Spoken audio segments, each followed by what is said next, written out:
Uri Alon is a professor in the Department of Molecular Cell Biology at the Weizmann Institute in Rehovot, Israel. Professor Alon's training began in the area of physics and mathematics, focusing on the behavior of physical systems.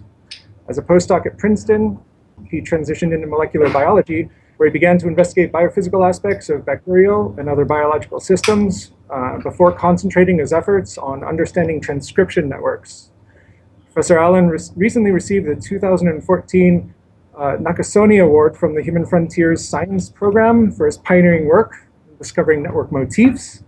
Borrowing from the press release of the award, his work provided the single most important foundation of the field of systems biology because it opens previously impenetrable complexity of genetic circuits to systematic analysis and understanding. His work also establishes the modern paradigm for understanding the design principles of cells, resulting in a theory of how genetic circuits evolve. Aside from being an outstanding researcher, many of you also know that Professor Alon routinely speaks about the inherently non-scientific issues that affect scientists in the lab. Many of these issues are directly related to the Thriving in Science program. In fact, the founders of Thriving in Science credit Professor Alon for its existence, since it was his lecture 2 years ago at UC Berkeley that inspired the idea of a postdoc and graduate student-led peer support-based program that could be used to directly address the subjective and emotional aspects of doing science that often limit us. With that, it's my distinct pleasure to welcome Professor Alon back to UC Berkeley to present us with a discussion on love and fear in the lab. Thanks. Uri.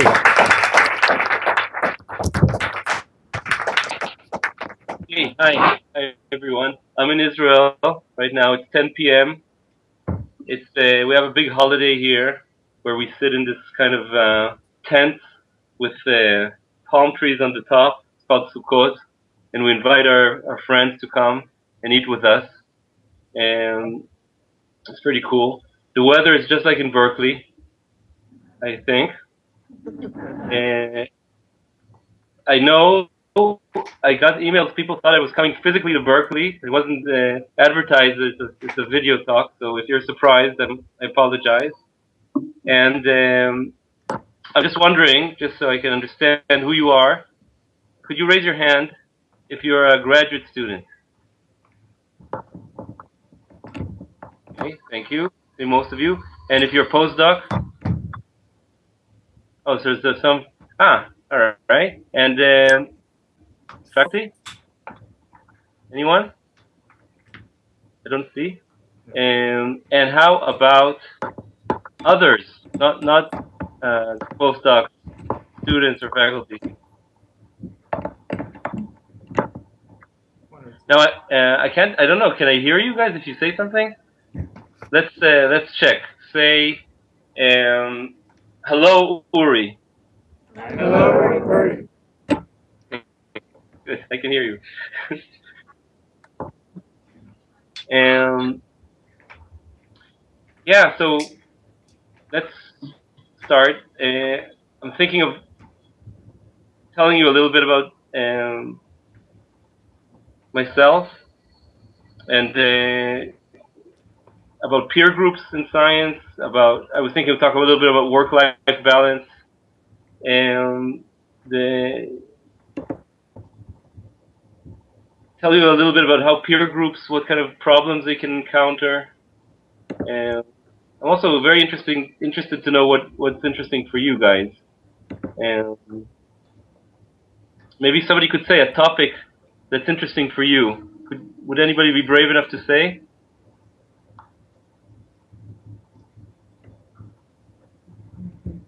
I'm going to wait till somebody says something.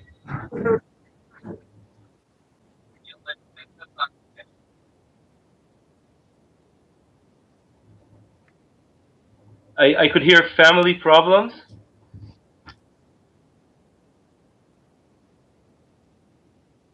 Oh yeah, balancing family problems with work responsibilities, right? Yeah. And another person.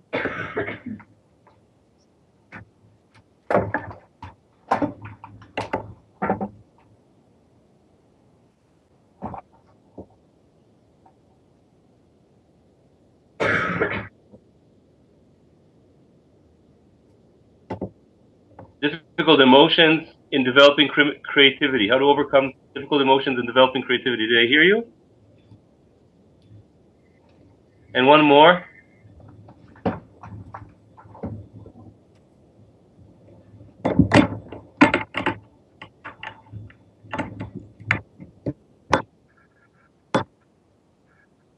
Imposter syndrome. Thank you.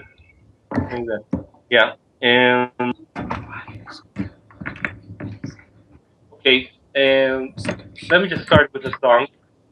And good start. The song is about Mike Surratt. He played a very important emotional role for me when I was a postdoc, and I transferred from physics to biology. I didn't know anything. I felt like quitting science many times a day, and he was the kind of person who had a lot of patience for me and answered every question. And so I'm going to sing this song to celebrate these kind of people who are so important in science. And if you have someone like that, can please think about them when I do the song. The music is by Leonard Cohen. Can you hear the guitar? Raise your hand if you can hear the guitar, please. Great. Okay, thank you. Mike takes you down to a place by the centrifuges. It's your first day in the lab, and you don't know what a centrifuge is, and he hands you precious glass, and you drop them, and they shatter. And you look at him quite meekly, but he says it doesn't matter. They were only the controls. And gives you of his buffers, and he gives you of his strains, and you wish you had his genome, or at least you had his brain. Now I came to him one morning, an idea had been forming. My transformants weren't transforming, my swarmers were not swarming. I said, Mike, I'm a failure. I'm going to work at Lord and Taylor's. I think I'm quitting science, but he says, now don't be hasty.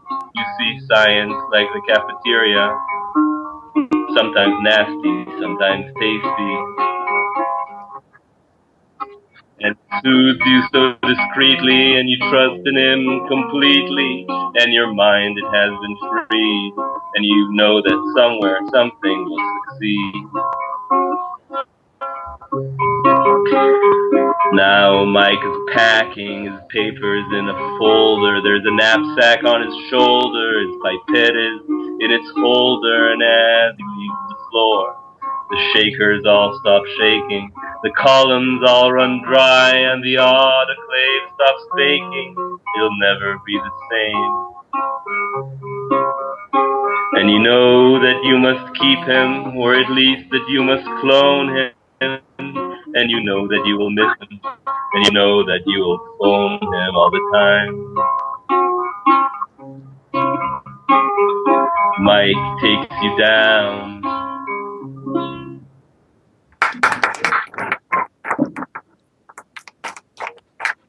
Do you have someone like that? If you have someone like that right now in your postdoc PhD, could you raise your hand? Someone like that supporting you. They don't have to. It's not your advisor, right? Necessarily. Yeah, is that someone here? They see it right? Somebody says, yeah, you have someone.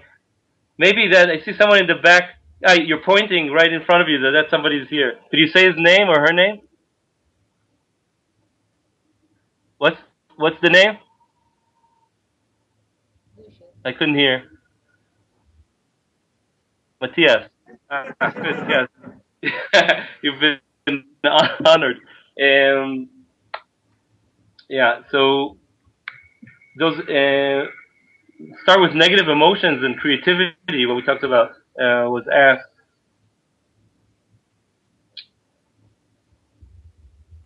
Science for me is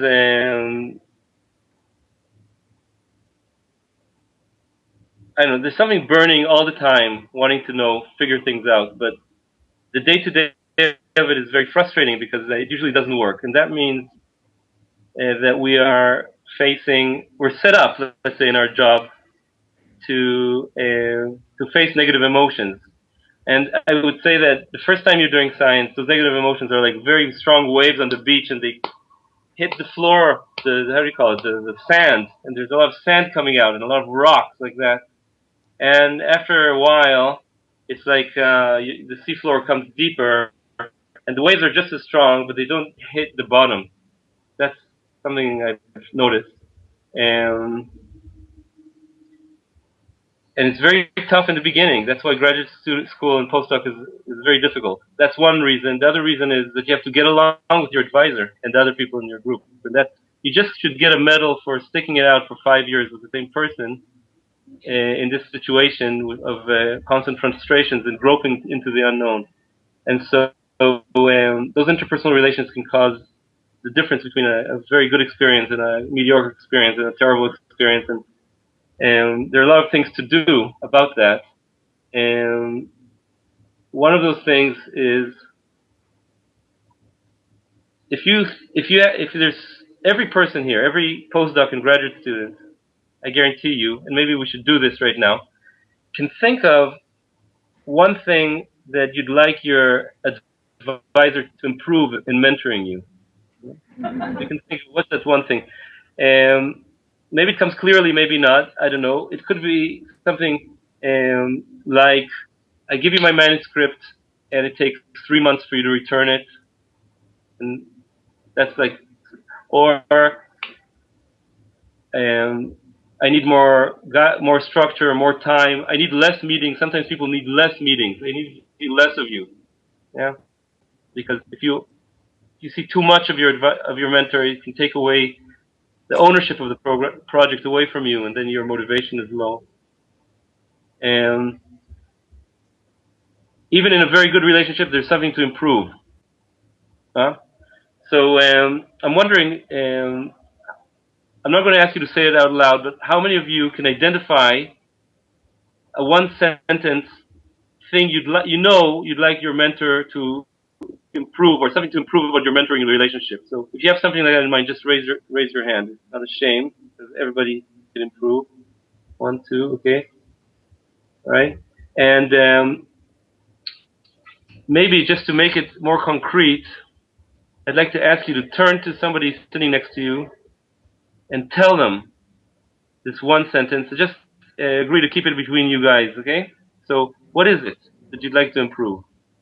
You don't have to, but if you do, it'll help. So turn to someone sitting next to you. Also, you guys in the other room, in the International House, in Ambrose 639, and in the International House, students and postdocs of Berkeley, turn to each other and tell each other what is it you'd like to improve. It's not a secret. There's always something to improve.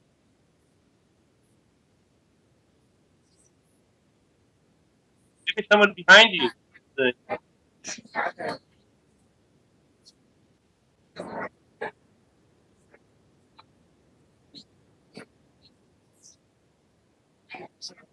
Maybe think in your high. Not, all right. And that's an example for something. First thing to do is to identify it. And the second thing to do is to dare to have kind of scary conversation with your mentor, because if you don't tell them, they'll never know. They'll never be able to. It's usually a blind spot. That's very scary, because you can say, "Oh, my mentor will not hear me. Will be angry. Will stop loving me. Will ignore me even more. Whatever it is." But there are ways to have this conversation which are terrible. I mean, you can say it in a way that in the first 10 seconds you raise resistance and there's no way to listen. And there are ways to do it which are actually have the potential of growth. And the way to do that is to practice with someone that's your friend, to practice this conversation and to.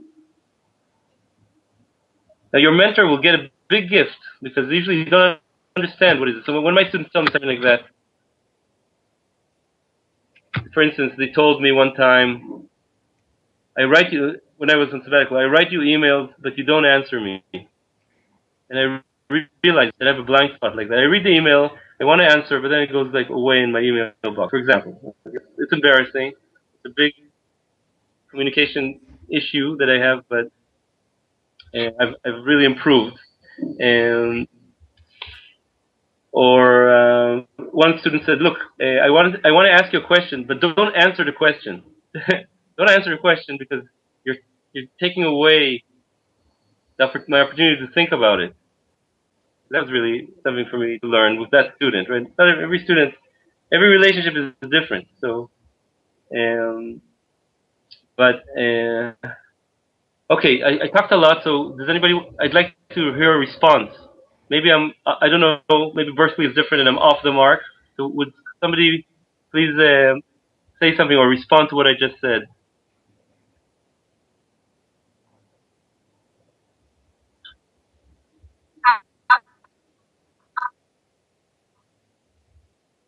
I'm sorry, it's difficult to hear. Could you say that again? How do you practice conversation? So, one way you can do that is to role play, where you really practice. First, it's good to set a time for this. You say with your mentor, you set a time. It's not like you don't do it without preparation. You set a time for talk your project or something like that, and you practice like just even knocking on the door, sitting down, saying something. It's up to you the way you want to say it. To say something. Would it be okay if I, let's say, raise an issue that I'd like to discuss about our mentoring or about something that can improve my work as a graduate student, something that can improve my work as a postdoc, a suggestion for improvement, whatever it is. And then you say it, and you don't blame the other person. Usually, you just say it would help me, or um, I don't know. This is really a matter of style. You try it out like 30 seconds, and then you ask your friend to feedback. How did she feel? What was it like for her? Was she opening up or closing? And then you keep improving it. And you can also switch roles. You can play your mentor, and she can be the person coming to do this conversation. You try it out until you have the first 30 seconds worked out. After that, you have to improvise. But does that make sense? So it's really scary. Very few people can do it. Improvise it and do it. We're not made of iron. Um, but so even a small improvement is a huge thing. Another thing about emotional resilience is having a friend, like I said, someone you can't do science alone. I think there's no example in history where people really truly isolated. You do a lot of it alone, but there's key points where you need somebody you care about that cares about you and your project, and almost on a daily basis. And so, I think one of the key tasks in science is to build a relationship. Is to build a relationship with your science partner. It could be someone from the same field or from a different field. The most important thing is someone that knows how to listen. Knows how to listen. And don't have someone like that. I think one of your main tasks in your PhD or postdoc is to find someone like that. Now, why is it important that a person we think we want someone smart who can give us advice, etc. But that's not actually the point. The point is someone who can listen.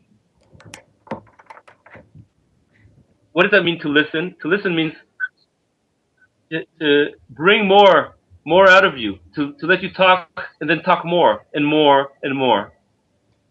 That's what's called to listen. Why? Why is that so important? It's because when you talk about your project, you start with the voice you're familiar with, the thoughts you normally have, and you talk about it, and you talk about your project while you're stuck, where it's succeeding, etc. You talk, you talk, you talk. The other person is listening, asking questions, listening. And then you run out of voice. Okay, it's the end. And the person says, more, tell me more.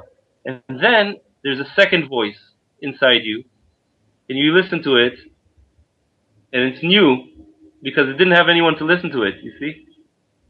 And that second voice has a different point of view, has new ideas, has the way out, has the insight.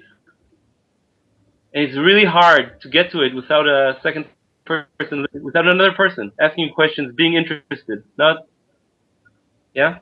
And that's why listening, I think, is one of the main, most important attributes of good scientists.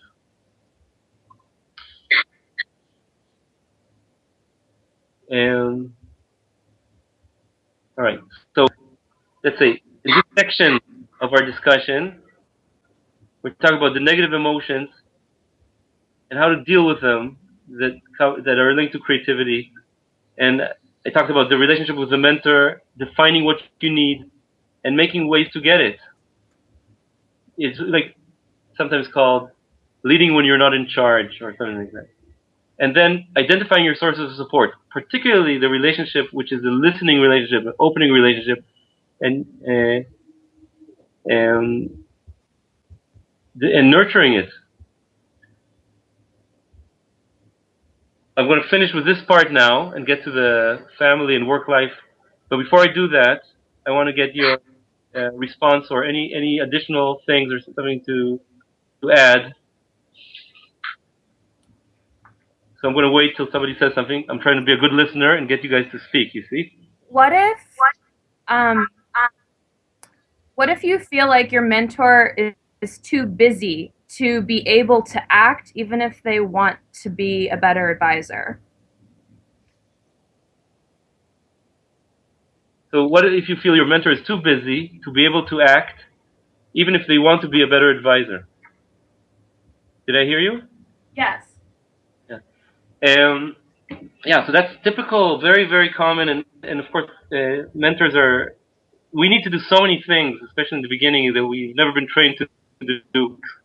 It's very, very much very limited time. But so the question is this time, extra time, spent on improving your mentoring relationship, is that something that takes away from the mentor's total productivity output or goals, or is it something that will actually come closer to meeting your mentor's goals? So your mentor's chief goal is to do good science.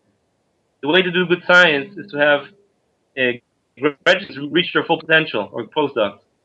In order for graduate students and postdocs to reach their full potential, they need a good mentoring relationship. And so, if the question is in your mind, something is the advisor is so busy that they want to be a better mentor, but it's easy to take time to improve the mentoring relationship. It's actually up to you to help your mentor concentrate on that relationship, which it's where your two goals are aligned. Now, I'm not sure I understood your question though. Is the question more about how to find the time with the mentor to talk about, or what? Can you say more? I can't see you. Yeah, sorry, I'm standing above the computer. Yeah. The question is more how to encourage your mentor to put effort in when they already feel spread thin. Yeah.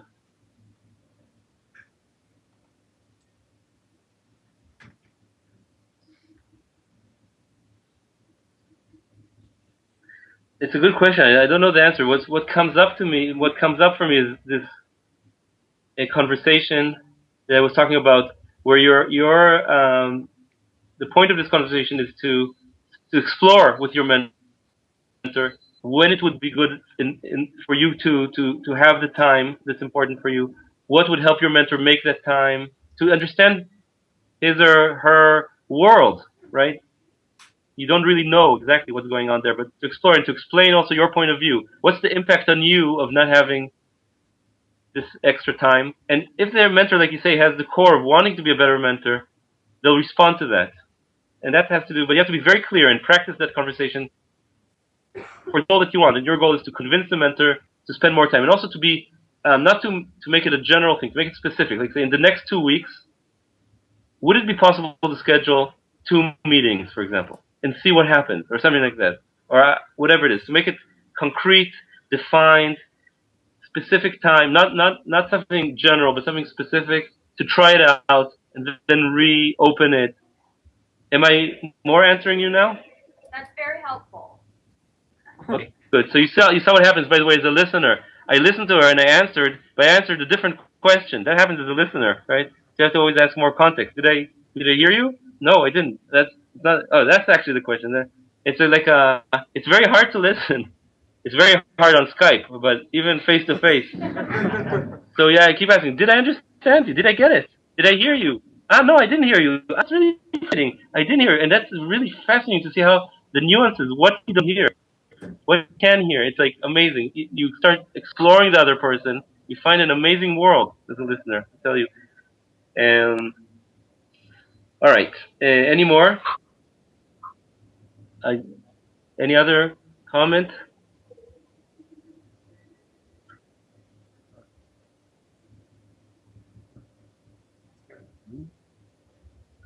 And let's switch a little to what's called work-life balance.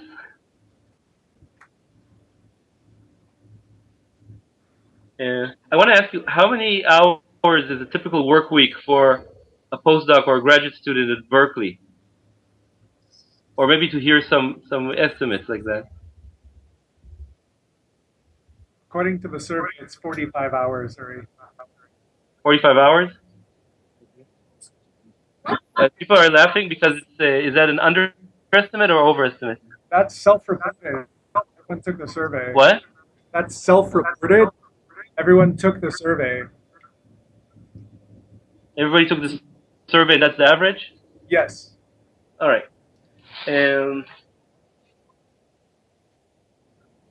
People who were working 80 hours were too busy to take the survey. Is that what I heard?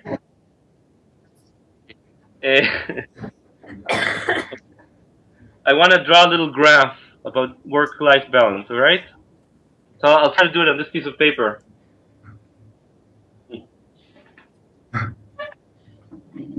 You know, in science, we're not taught about things like work-life balance, how many hours to work, what's a good life for scientists there, because that's considered subjective and emotional. Therefore, it's not rational and objective, and science is supposed to be rational and objective. So we're left in the dark, so we have to figure it out for ourselves, or maybe just, maybe there's like a norm that everybody feels guilty if they don't follow. There's, of course, an infinite number of ways to be, so it's not good to have just one way to do science. So I'm going to try to draw a graph here. I don't know, you probably can't see that. Take my purple marker, all right? There you go. Can you see that? Yes. Yeah. The x-axis is number of hours per week, let's say, on average. So it goes between 0 and 24 hours times 7 days, which is 168. I think, maybe I'm wrong, yeah? Jean is here, by the way, postdoc working with me, so he's helping me. All right. And on the y-axis, let's call this some kind of scientific productivity or meeting your scientific goals. What does this graph look like? So because we're not taught how scientists should work, live, etc., what are the different ways, we have to take it from somewhere. So let's say we take it from the vacuum, or not from the vacuum, from the culture of Berkeley, America, Israel, whatever it is. So let's say maybe we take it from law or retail, which means, you know, you bill by the hour. And so you get a graph like this. More hours, more output, right? Another hour work, more productivity. Maybe that's implicit in our mind. But let's think about the biology, because, you know, science is not done only with our mind. It's done with our whole body. Brain is part of our body, etc. So what happens if we work 24 hours a day, 7 days a week, without sleeping? We die, right? After a while. So productivity, if we work 0 hours a week, productivity is also 0. That means this graph has to have a maximum. That's the first thing. All right, it has to have a maximum. Where is this maximum? Where is this maximum? So we need to think about it a little bit. So you come to the lab, right? You read your email. You make coffee. I don't know what you do in Berkeley. Tea. You set up your experiments. You tickle your mice. You do the things you need to do. There's some setup time. and then productivity starts rising. Now, how does it rise? There's something called the 2080 principle, which says that if you not everything that you do has the same impact on your productivity. Like reading your email for the tenth time in a day is less important than for the first time in a day, right? So if you prioritize, you get 80% of the productivity in the first 20% of the time. Something like that, right? So the first 20% of the time here after the setup time, you get 80% of the productivity. So it's very steep. Can you see this curve? Steep. And then it has to reach zero, so it falls somehow. So it looks like this, something like this, right? If you're in this region here, you're thinking every extra hour gives me extra productivity. But in fact, every extra hour gives you less productivity, right? And I suspect that there's some fraction of scientists are in this region. Now, of course, there are weeks when you need to work a lot to get your. There are weeks where you need to get it. It's essential to work many hours. I'm talking about average over your PhD or your postdoc. All right. Now, Where's this maximum?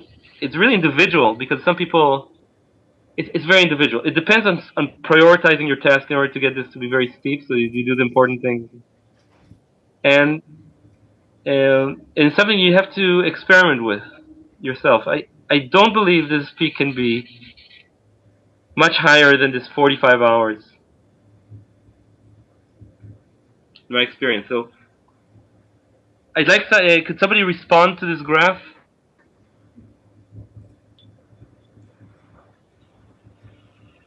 How many hours do you encourage your students to work? How many hours do I encourage my students to work? So I don't encourage them in terms of hours. I encourage them in terms of. Yeah, this is Jean, my friend here in the post. Can you see him? No. Want to say hi? This is Jean. Hi, Berkeley. Jean is from France, and he's been here with me for 1 year. So he can tell you that I never talk about hours. I just want to see people progress. And that's very important for me. I don't care where people work and how many hours. I care about progress, seeing people are motivated and own the project, enjoy it. And if not, I try to understand what is the problem with motivation. For instance, am I not giving enough structure? Am I meeting them too often, too little time? Maybe it's time to maybe change project. Maybe have somebody else find that partner that can help them. Maybe send them to a conference so that they can see that their work is actually interesting to other people. So it's a constant adjustment. So I don't believe in setting hours, and I think it's a tragedy if in science there will be a norm saying you have to work 60 hours a week. Otherwise, you're not a good scientist, because it's good for some people, it's not good for other people. And some people are night people, some people are day people. That's my view, all right. And now it's not a secret; it's online now, right? So don't tell anyone except everyone. Okay. So what else? What do you think about surveys that say that professors work 80 hours a week, and if you want to be productive, you should work 80 hours a week? Do you think that you work more hours even if you don't? Yeah, I think this is a big problem. I think for some people, working 80 hours a week is a good optimum. For me, it's not. I can tell you that for me as a mentor, I'll tell you soon. My balance as a PI. The danger, as I say, is to have a one option myth of what a good scientist is. We already have the myth. The myth is objective, rational, cold-blooded, 80-hour per week person that is sacrificing their life on the altar of science and is et cetera, et cetera, et cetera. You know this. You know this stereotype. It's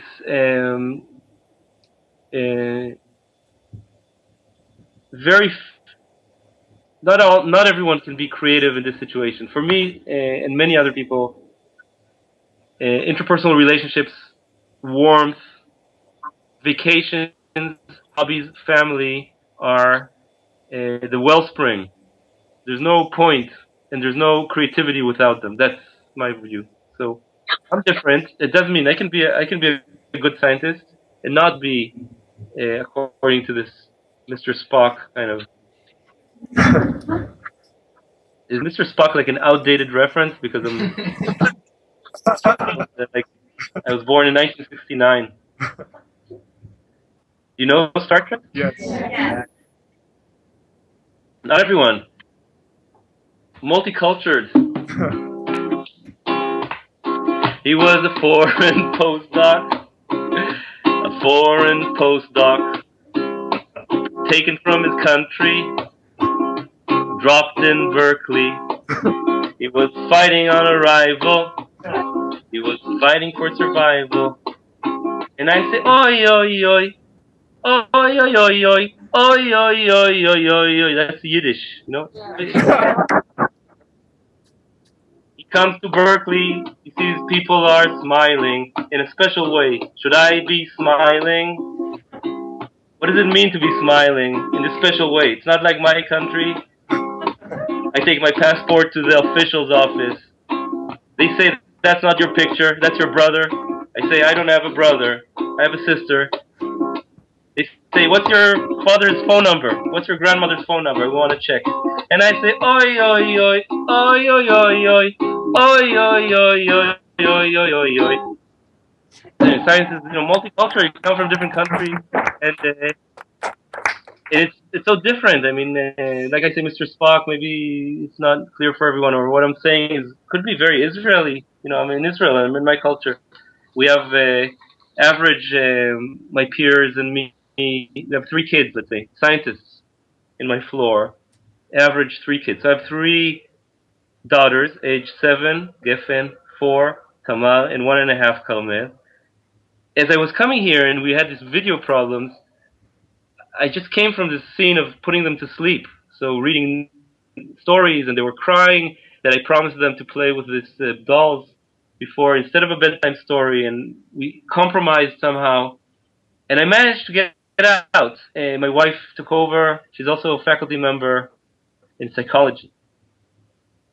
It's extremely difficult to transfer between this world of little girls, which are fluffy and could be also very terrible. They could be wonderful, and come to this world of this. Okay, Windows doesn't work. The Skype crashed, and now it's very difficult, very strange.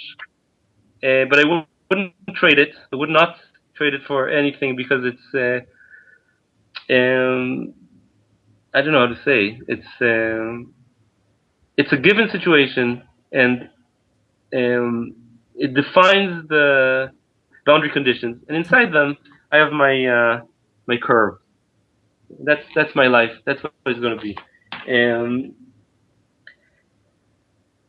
Like you heard, I guess a lot of you heard Judith Klinman's talk, Yes. which was a few weeks ago. Please raise your hand if you did hear her. She was from chemistry. Not all of you, huh? I really recommend checking out the video that's on the site, because she talked about her experience and how she dealt with having children during her PhD postdoc. She talked about something that I really agree with, which is if you have the resources to pay for help, it's huge. And now, but I want to be more specific. One person was asking about this issue of children. How many of you have children? Could you raise your hand? I don't know if that's appropriate, but I'm going to ask anyway. How many of you have children? Could you raise your hand? Ah, good. It's not nobody. So what? Can somebody raise a specific issue that's to do with a family, or not only children, family, right? It could be a partner. Lots of issues. So could somebody give me some concrete something to some questions? Yeah.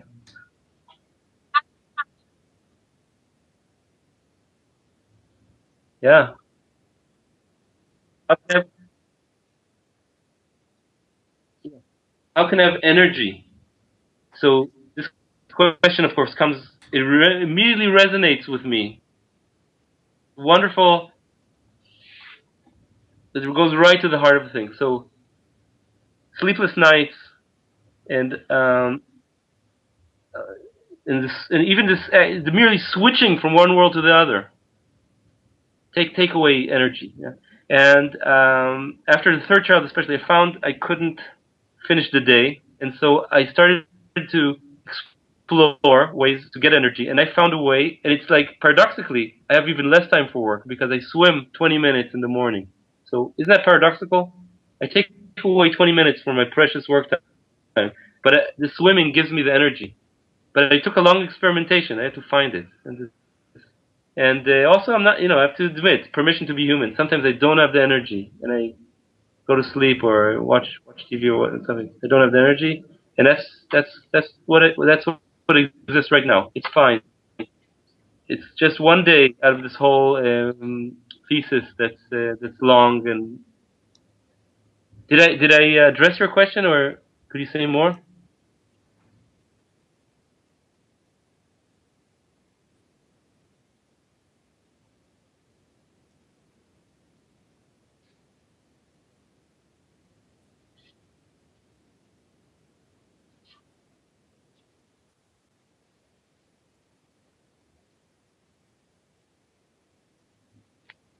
This guilt mentioned, and I'm highlighting it because your question is universal. Guilt comes with this particular situation, and it's very interesting to work on guilt. Where does it come from? What is it? And it it has many sources, but there's when we do a leadership workshops for scientists, and particularly it comes up when we do women leadership workshop for scientists. The issue of guilt comes up a lot, and it comes from a mismatch between your ideal view of what a parent should be and your ideal view of what a scientist should be, and your reality. And it's a very complex subject. I'll just say one thing that helped me. It's an essay by a mother called "The Awesome 7-Year Postdoc." Has anybody seen that? Oh. So what she said was, you can look at the person who's working a lot and the person who's a full-time parent and feel miserable that you're neither, or you can say that there's this niche in the middle which is called the world's best compromiser or mixer or something like that, and find a new self view of how you can fit in the world and feel good about yourself despite the fact that you're neither extreme. And that helped me a lot. And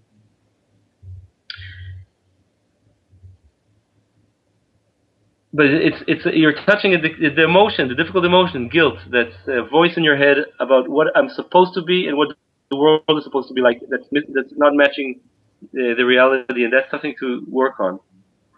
I want to ask you guys something. If I was to ask you, if you had more time, what's the one thing you would add to your life? Sleep. Somebody said exercise. Yeah, maybe I'd like to hear a lot.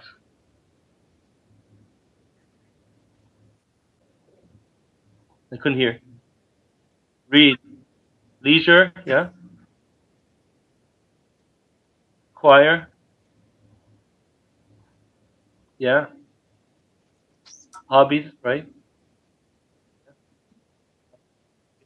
What? Travel. Meditation. Okay. I'm voting. What? Say again. travel and vacation, traveling to new places or places, houses. I'm spending time on this because, again, it's a key point. When I was a PhD student, I um, I was really wise enough to make a time for two hobbies. One was theater. It was like amateur theater, and the other one was the choir singing. And actually, having two different hobbies creates this nonlinear, amazing interaction that makes your soul go, aye, aye, aye. And when I went to a postdoc, I stopped it because I was thinking I have to work hard. And in my postdoc, my soul really shriveled down to the size of a balloon where you take all the air out. And I crawled back from the postdoc like someone coming to shore, from the storm. And the first thing I did as a faculty member was find a theater group.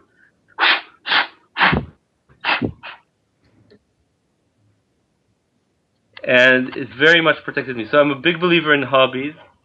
I ask my people in my lab what their hobbies are and to increase it, because what I find is that creativity is like a muscle, and you can't always exercise it in science because you get stuck. But in your hobby, you can do it, and it's like weight training for the science. See what I mean? It's weight training. It's also extremely relaxing. Why is relaxing important? Because when you want to explore ways out of the cloud, you read about the cloud, I think, when you're stuck. If you're stressed and feel fear and stress, your mind explores very narrow pathways, safe pathways. But if you feel relaxed, you give your mind permission to explore to be curious, and explore those paths of thinking that can get you out of the cloud. That's why those two reasons, right? As a muscle, exercise of creativity, and relaxing you, because as I said, science is done primarily from the neck down, actually. If your shoulders go lower, you breathe, you relax, your brain is free. That's why the hobbies are so. If you don't do it, your life can become one-dimensional. You look at your world through the question of success in my next experiment. This one-dimensional world is very narrow, very limited, right? And success becomes life or death, because that's all there is in life. And besides, the lab becomes your home. You feel comfortable there. You know where all the pipettes are, where all the tools are, and it's kind of addictive. I had friends who could. They calculated how long they could survive in the lab by eating the reagents and like catching pigeons on the windows. And again, I want to say, people are different. For some people, living in the lab is the life-giving thing, but it's not for everyone, right? So that's why I say about hobbies. If you don't have hobbies, you want to work all the time, and really, that's it. That's you. Do it. If you not like that, I give you permission to go for your hobbies. It's it's crucial. All right. So how are we doing on time? I think we need to finish, no?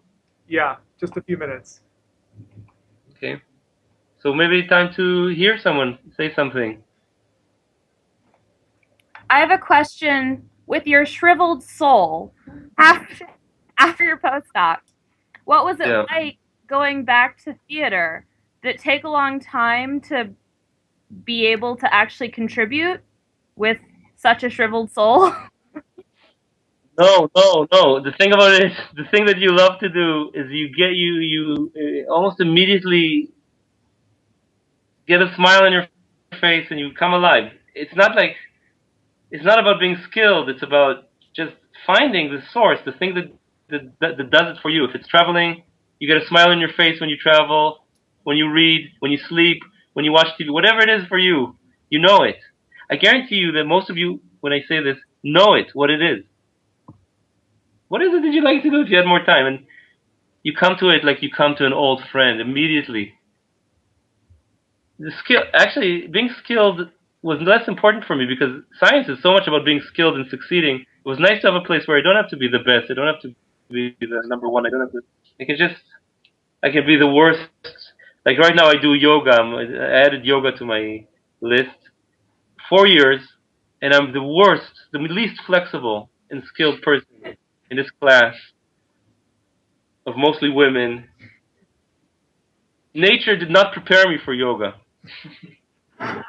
but it does something to me at this stage of life. It's so important, precious, both in the body and in the soul. It's I don't care. I love it that I'm a student and I'm the worst, and that's my place. I don't care about it. So I don't know. That's it's very personal. I'm just telling you my story. So. Uri, this is Troy. We just started our peer support groups in the past week. We're all kind of still fleshing it out and figuring out how to work it out. I wondered if, since you were involved in peer support, you might have some advice for us. Yeah. First of all, you have to know the stages of group process. Don't think it's going to be a miracle. Okay? This is time, and this is again performance. There's something called the forming phase. People are really excited about it, and then performance drops. That's called the storming phase. People are occupied with what's my place here? Is this right for me? Do I get enough time, etc. Some groups get stuck in the storming phase, and that's very non-productive. But if you keep good communications and work on what we want this process to be like, you reach what's called the norming phase. You set norms for yourself, and then the performing phase. And you want to get to this phase of performing, right? So forming, storming, norming, performing. Forming, storming.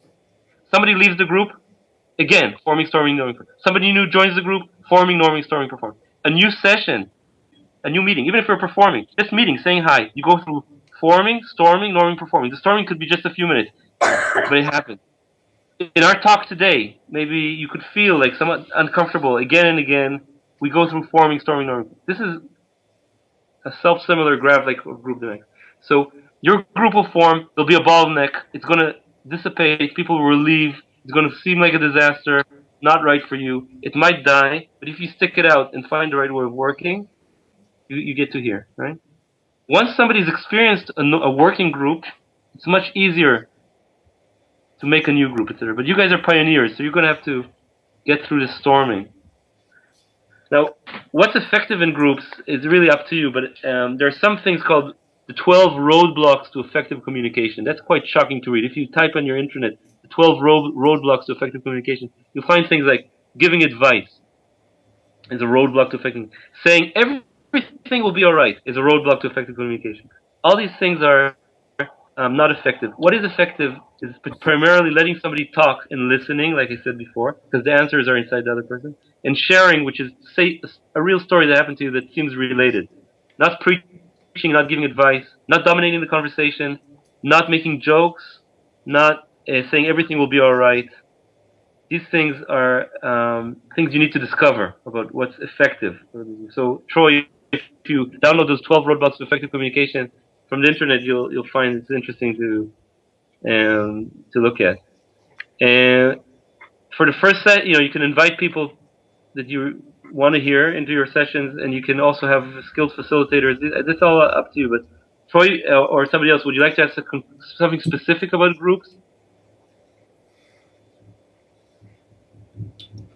Yeah, I think right now we're just working out how to actually pull this off. So, but I think we'll definitely send out those resources, and I know that you've sent resources as well related specifically to the peer group process. So, and when you find out what works, please write it and distribute it, and let me know. I want to learn. It's really amazing what you guys are doing. I'm so inspired to see so many people. Also, the questions you asked me right off the bat, I never got such openness from science groups. It's like you are amazing me when you ask about the difficult emotions that have to do with creativity, with family, with advisors. Usually takes people time, but you were right there with it, so I appreciate it very much. It's my dream actually. I was dreaming that there'll be something like this. A group of scientists where just language is natural. Yeah, why not? Not only atoms, hydrogen bonds, Schrodinger equations, but also listening, the cloud, all these words we need to know. It's part of the scientific method. Taking a vacation in the right time is part of the scientific method as far as I'm concerned. Having a difficult conversation with your mentor, part of the scientific method, because human beings do science. With these words, he took his guitar. He played a major chord. I enjoyed it. I don't know. It's weird to talk in Skype, but it was fun. I could see some of you really close up, some of you far away. And it's now 11 here in Israel tonight. It's almost a full moon. Also in Berkeley, by the way.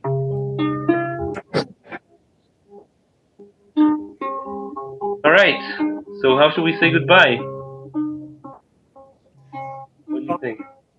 Perhaps we could let Uri get back to his children. So unless you had a song, Uri, I think we would very much like to thank you for taking the time.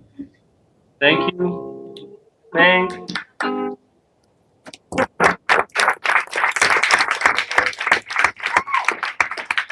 Bye.